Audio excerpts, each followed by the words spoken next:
काल बेडग येथे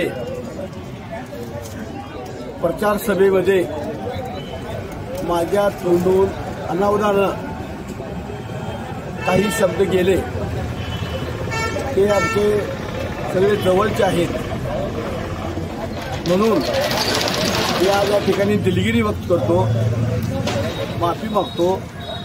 माझा म्हणण्याचा उद्देश एकनिष्ठेवर होता आणि कुणाला जर ते मनाला लागला असेल तर मी त्यांची दिलगिरी व्यक्त करतो, माफी मागतो। काल बेडगमध्ये महाविकास आघाडीचे अधिकृत उमेदवार माननीय तानाजी सातपुते यांची भव्य दिवशी प्रचार सभा पार पडली।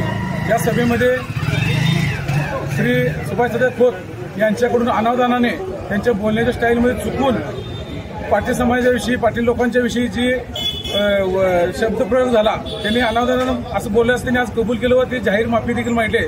त्यामुळं मी देखील कालच्या सभेचे एक आयोजक म्हणून बेडगमध्ये समस्त पाटील समाज व आरगमध्ये पाटील समाज यांची जाहीर माफी मागतो आणि असं काही भावना दुखवण्याचा हेतू नव्हता तात्याचा, असं तात्याने देखील आता कबूल केले।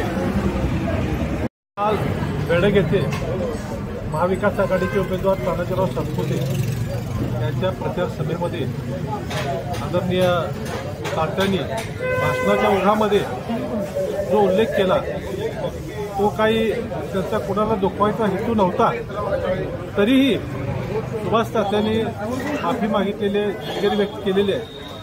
त्यामुळे हा विषय संपलेला आहे आणि त्यांचा अजिबात तसा हेतू नव्हता। ते गेले अनेक वर्ष समाजकारणामध्ये काम करत असलेले कार्यकर्ते, त्यांचा सर्व जाती धर्माच्या अतिशय जवळचा संबंध आहे।